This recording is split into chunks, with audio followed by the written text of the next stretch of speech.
আমার চাঁদ রাতের ব্লগে আপনাদের সাথে শেয়ার করেছিলাম যে আমি কী জিনিস কিনছি, তার মধ্যে হরিণের মাংস ছিল। সো হরিণের মাংসটা আমার কখনো খাওয়া হয় নাই। সো এই রান্নার ব্যাপারে আমার কোনো আইডিয়া নাই, কিন্তু তবু আমার আগের মানে আমি সবসময় রান্না করি গোস্ত, সেটার উপরে বেস করে অভিজ্ঞতা বেস করে আমি হরিণের গোস্তটা রান্না করি। এটার টেস্টে কমপ্লিট ডিফারেন্ট একটা টেস্ট ছিল। আমার কাছে এত আহামরি ভালো লাগে না, কিন্তু আমার আম্মার কাছে অনেক ভালো লাগছে। তো আমি হরিণের মাংসটা আম্মার জন্য রান্না করছি, আম্মাকে রান্না করতে দিইনি। আমি নর্মালি যেভাবে রান্না করে তেল মানে যেরকম মাংস আমরা রান্না করে থাকি সব মশলাই আমি ইউজ করছি। যে ডিফারেন্ট একটা মশলা ইউজ করছি, আমি তারা মশলা ইউজ করছি জাস্ট টু মেক শিওর যদি কোনো এক্সেপশনাল গন্ধ থাকে যাতে না লাগে নাকের কাছে, সেই জন্য। আর রান্না করতে করতে মনে হচ্ছিল যে ভাই কি মাংস আনলাম, আবার ভালো হবে কি হবে না। আম্মা তো খুব হ্যাপি ছিল, বিকজ আম্মা কোনো খায় নাই। কিন্তু আমার কাছে মানে মাংসটা একদম পুরো কোনো চর্বি ছিল না, কিচ্ছু ছিল না। মাংসটা দেখতে অ্যাকচুয়ালি অনেক সুন্দর লাগতেছিল, কিন্তু পর মনে মনে আমার অনেক মানে খুঁতখুত করতেছিল যে ভালো হবে কি হবে না, কেমন লাগে খাইতে আল্লাহ জানে, কীরকম, কোনো দিন খাই নেই।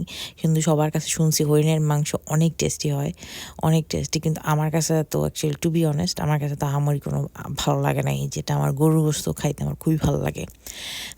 তবে আমি আপনাদের সাথে একটা কথা শেয়ার করতে চাই, সেটা হচ্ছে আমি আমার আব্বুর কাছে যখন আমি মিশরে ঘুরতে গেছিলাম, মিশরে গরুর গোস্তের থেকে দুনিয়াতে কোনো গরুর গোস্ত এত মজার আমি খাই নাই। মানে ওখানকার গরুর গোস্ত এত টেস্টি যেটা বলার বাহিরে। আমি খাইয়া পুরো পাগল হয়ে গেছি। মানে এরকমভাবে পাগল, মানে একটা তো থাকে না যে ইনস্ট্যান্টলি ফ্যান হয়ে যায় কিছু কিছু খাবার খেলে, সেটার ফ্যান আমি ওইখানকার গরুর গোস্তে হয়েছে। যেটা আমি বাংলাদেশে গরুর গোস্তের different taste, but that's exceptional tasty.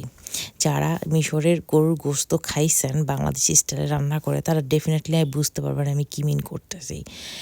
মানে আম্মা রান্না করার পরে আমি মনে হয় পুরা পাতিল খেয়ে ফেলতে পারবো, এত টেস্টি ছিল মাংসটা। মানে মাংস কিন্তু নিজস্ব টেস্ট থাকে, আমি জানি না কেন ওখানকার মাংস এত টেস্টি। যাই হোক, আমি এখানে হরিণের মাংস রান্না করতে আমি আদা রসুন জিরা ধনিয়া বাটা সবই দিছি, সাথে এক্সট্রা আমি বাদাম বাটা ইউজ করছি জাস্ট টেস্টের জন্য। আমি জানি না কীরকম টেস্টি হবে, বাট আমি মেক শিওর হতে চাচ্ছিলাম যে রান্না করছি যাতে টেস্টি হয়। আর ঝালের বলতে গেলে আমি মরিচ বাটা ইউজ করছি, কাঁচা মরিচ বাটা সেটা ইউজ করছি যাতে ঝালটা হয়। কারণ আমি যে শুকনো মরিচ ইউজ করি সেই শুকনো মরিচ অ্যাকচুয়ালি কোনো ঝাল নাই, সেটা কাশ্মীরি চিলি ইউজ করি জাস্ট রঙের জন্য, খুব সুন্দর একটা কালার আসে তরকারিতে তাই। আর যেহেতু আমার বাচ্চারা একটু কম ঝাল খাইতে পারে, সেই জন্য আমি ঝালের প্রতি মেকশোর হই যাতে বেশি অতিরিক্ত ঝাল না পড়ে যায় তরকারিতে। তো আমি মশলাটা খুব ভালো মতো কষাচ্ছিলাম, মশলাটা ভালো মতো যতটা কষানো যায় ভালো করে ভাজা করছি যাতে মশলাটা খুব ভালো মতো টেস্টি হয়। আমি বাদাম বাটাটা আগে দিয়ে সুন্দর মতো ওইটাও ভুনছি। আম্মা সবসময় আমাকে বলে যে যত মশলা যত কষাবি তত মাংসের টেস্টটা তত ভালো হবে। তো আমি সেই অনুযায়ী ভালো মতো মশলাটা কষাইছি, যতটা মানে দাঁড়ায় কষাইতে আমার হাতটা একদম ধরে গেছে। মানে হাত ব্যথা করছে অনেকক্ষণ ধরে। তারপর আমি ভালো মতো কষাই যেতে মাংসটা কিনছি, মাংসটা যাতে ভালো মতো রান্না করে আমারে খাওয়াইতে পারি। তো অনেকক্ষণ ধরে কষানো শেষ করে পরে মাংসটা মানে রান্না করছি। আমার মনে হয় মাংস রান্না করতে প্রায় 1 ঘন্টার মতো সময় লাগছে, কারণ আমি ভালো মতো মাংসটা মানে কষাইছি।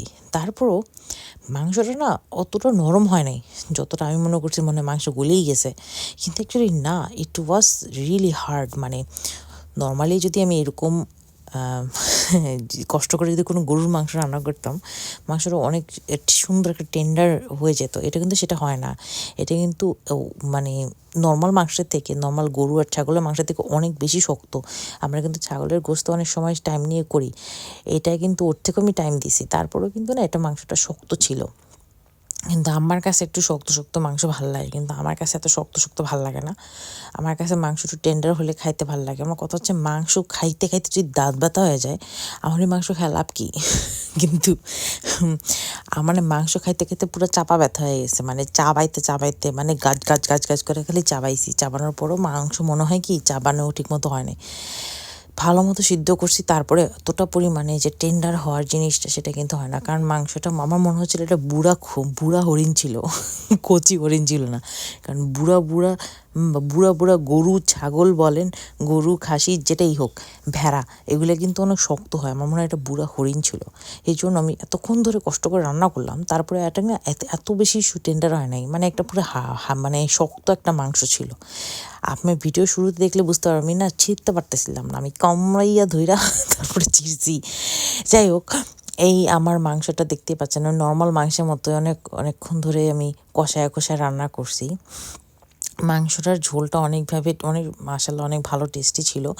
আমার কাছে এত আহামরি ভালো লাগে নাই, বাট আমার আম্মার কাছে অনেক ভালো লাগছে। তা আম্মাও বললো যে দুনিয়াতে সব ধরনের মাংসই খাওয়াইলো, কারণ আম্মাই একমাত্র মানে সে উটের মাংস খাইছে, দুম্বার মাংস খাইছে, সব কিছুর মাংসই আম্মার খাওয়াইছে আলহামদুলিল্লাহ। যাই হোক, আমার কপালে থাকলে হয়তো বা আমিও দুম্বার মাংস খাবো। দুম্বার মাংস নাকি অনেক টেস্টি হয়। যাই হোক, আজকে এই পর্যন্তই। সবাই ভালো থাকবেন, সুস্থ থাকবেন, আমার ফ্যামিলির জন্য দোয়া করবেন। ভিডিওটা কেমন লাগলো কমেন্ট করে জানাবেন, একটা লাইক দিয়ে পাশে থাকবেন। আল্লাহ হাফেজ।